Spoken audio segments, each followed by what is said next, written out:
पत्रकार बंधुओं, पत्रकार बंधुओं, माताएं, बहनें, मेरे अनुज समान अधिवक्ता, क्योंकि मैं भी अधिवक्ता हूं तो उनसे मुझे विशेष प्रेम होता है। अधिवक्ता साथियों, लोकनायक जयप्रकाश जी को आज इस दुनिया में एक ऐसा नाम है कि जो अपने जीवन पर्यंत अंतिम क्षण तक संघर्ष करते रहे। आज हम सब के प्रिय प्रणेता नानाजी देशमुख जी की भी जन्मदिन है। मैं आप सबके लिए उनको भी अपने श्रद्धा सुमन अर्पित करता हूं, नानाजी देशमुख जी को भी। ये दोनों महावीर एक ही दिन, जैसे 2 अक्टूबर पे दो लोग ऐसी महानुभूतियां जन्म लेती हैं, ऐसे ही आज 11 को भी 2 महानुभूतियां हम सबके सामने रहती हैं, लोकनायक जयप्रकाश भी और नानाजी देशमुख जी भी।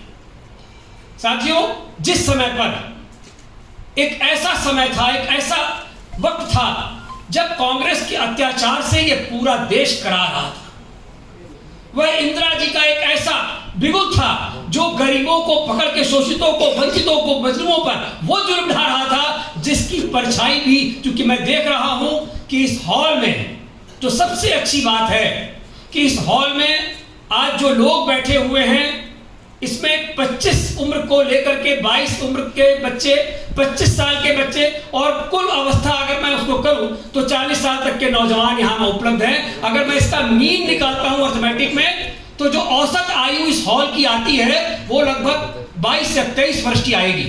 इसके लिए एक बार जोरदार तालियां होनी चाहिए कि ये 22 वर्ष की जो औसत आयु 23 वर्ष की आ रही है।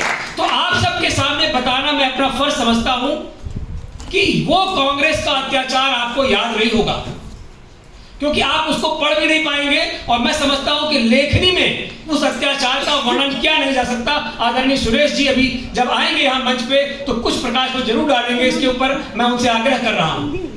लेकिन आपने कोरोना काल देखा होगा, देखा था कि नहीं? कोरोना काल में मरते हुए लोगों को भी देखा होगा। आपने देखा होगा किस तरह से हम सब कितनी बड़ी पीड़ा में थे, ना हमारे पास भोजन की व्यवस्था हो पा रही थी, चारों तरफ संकट था, एक ऐसा अंधेरा था कि जिसके कब प्रकाश निकलेगा हम उसकी चिंता नहीं कर पा रहे थे। हम सब अंदर से चिंतित थे कि कब अंधेरा छटेगा, कब प्रकाश निकलेगा। उस समय पर एक ऐसा महानायक हम सबके सामने आता है तो सबसे पहले हम सबको उत्साह पैदा करने के लिए ताली, थाली, घंटी बजवाते हैं, मोमबत्ती जलवाते हैं। वह उनका सिर्फ यह प्रयास था कि आपका उत्साह कम नहीं होना चाहिए, क्योंकि लड़ना आपको है।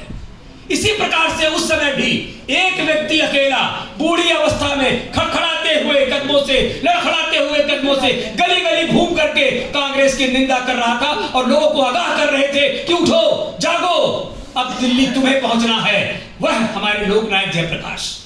ऐसी महानुभूतियां प्रभु की कृपा से ही संसार में आती हैं।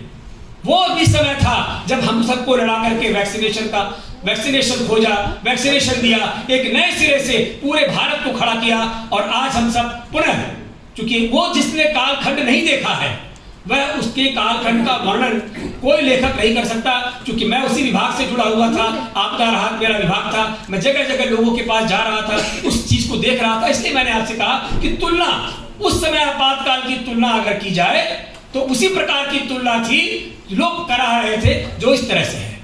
उस समय पर इमरजेंसी लगा करके उन्होंने लोगों को जेल में ठूसना शुरू कर दिया था, तब भी एक आवाज निकली और एक ऐसा परिवर्तन आया। पहली बार एक ऐसा महावृक्ष धराशायी हुआ कि उस समय दोबारा जनता पार्टी की सरकार बनी। तो ये जो व्यक्तित्व आते हैं यह समाज में परिवर्तन के लिए आते हैं। आज आप सबके सामने देख रहे हैं आप कि एक ऐसा आगाज हुआ है कि एक इतने बड़े देश पर, क्योंकि एक साजिश होती है समाज में विखंडन पैदा करना, जो जातियों में बांट करके विखंडन पैदा करते हैं वह ये भूल जाते हैं कि जो विखंडन हम किसी प्रकार से करेंगे। क्या आज से पहले कभी जातियां थी? जो समाजवाद की बात करने वाले लोग हैं, जो इस बात की बात करते हैं, इसकी चिंता करते हैं कि समाज में कैसे प्रेम पनपे, कैसे धारणा पनपे, उनका विचार होता है, और जिनका प्रयास होता है, जैसे अभी एक साहब बड़े नेता हैं, वह लोकनायक जयप्रकाश जी के गले में माला पहनाने के लिए सारे नियम कानून की धज्जियां उड़ा करके जेपीएमसी की दीवार फांद गए, कूद गए दीवार, और वहां माला पहनाने पहुंच गए। यह तड़प है सत्ता की। सत्ता कभी तड़प से नहीं मिलती, सत्ता सेवा से मिलती है। यह प्रधानमंत्री नरेंद्र मोदी ने साबित किया। प्रधानमंत्री नरेंद्र मोदी ने हर उस काम पर जो जनता से जुड़ा हुआ मामला है। अभी देखिए कुछ दिन पहले खेल जगत पे आपने देखा, बच्चे बैठे, युवा बैठे, मैं जरूर उनसे कहना चाहूंगा कि आपने खेल जगत को देखा। हम जब पढ़ते थे तो मेरे माँ बाप कहते थे पढ़ोगे लिखोगे तो बनोगे नवाब, और खेलोगे कूदोगे तो होगे खराब। हमने देखा है, लेकिन आज प्रधानमंत्री ने बदला धारणा। उन्होंने कहा खेलोगे तो खिलोगे, खेलोगे तो खिलोगे, और वो खेलोगे तो खिलोगे स्थिति क्या हुई कि आज हमारे पास 28 स्वर्ण पदक, 28 स्वर्ण पदक, 107 कुल पदक। वही एशियन गेम है, वही खेल स्पर्धा है, वही प्रत्याशी हैं, वही लोग हैं, वही भारत के नागरिक हैं, और वही व्यवस्था है। लेकिन आज हमारे पास पदकों की वर्षा हुई। क्यों? क्योंकि हमारा हौसला बुलंद हुआ, हमारी सोच बदली। तो जब धारणा बदलती है, जब सोच बदलती है, तो व्यक्तित्व निखरता है, व्यक्ति आगे बढ़ता है। यह प्रधानमंत्री जी की सोच रही, बेटी पढ़ाओ बेटी बचाओ, एक नारा, सबसे पहला नारा इस देश में प्रधानमंत्री बनने के बाद जो उन्होंने दिया वो कौन सा दिया? बेटी पढ़ाओ बेटी बचाओ। अब बेटी पढ़ाओ बेटी बचाओ का क्या लाभ हुआ कि बेटी पढ़ाओ बेटी बचाओ एक नारा नहीं रहा, बेटी पढ़ाओ बेटी बचाओ में भ्रूण हत्या में भारी कमी आई। मैं भी केजीएमसी में था माननीय मंत्री जी एक कार्यक्रम में, और वहां पर मुझे वहां के चिकित्सक ने बताया कि अब भ्रूण हत्या में 99% कमी आई है।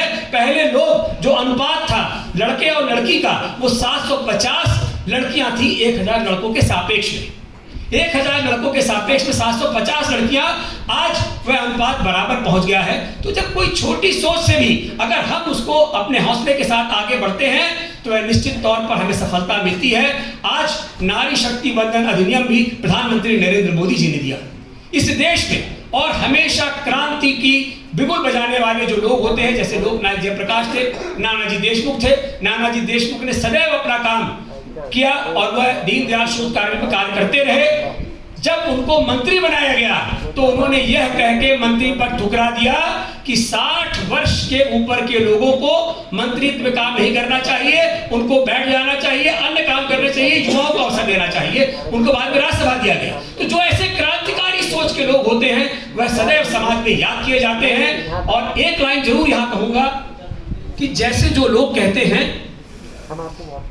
कि रोम मिस्र यूनान का मिट गया इतिहास, रोम मिस्र यूनान का मिट गया इतिहास, कुछ तो बात है जो हस्ती मिटती नहीं हमारी। तो वो ये हस्ती है कि हम अपने पूर्वजों को, अपने शोधकर्ताओं को, अपने वीरों को सदैव याद करते हैं, स्मरण करते हैं, अपने मन में रखते हैं। ये तिथियां इसलिए आती हैं कि हमको बताएं कि हमको समाज में किस तरह से आगे बढ़ना है, हमें समाज में किसको किस तरह अनुयायी बनना है और किसको अपना नेता मान के आगे बढ़ना है। अगर ऐसा वो नेता मानते तो माला चढ़ाने की तड़प नहीं करते, बल्कि कांग्रेस से दूरी बनाने की तड़प करते, जिसके लिए लोकनायक जयप्रकाश सदैव लड़ते रहे। साथियों, मैं अब समय कम है, मैं चाहूंगा कि माननीय मंत्री जी को जाना भी है, मुझे उन्होंने बताया बैठते ही कि मुझे निकलना है, इसलिए मुझे पहले बोलने के लिए बुलाया गया।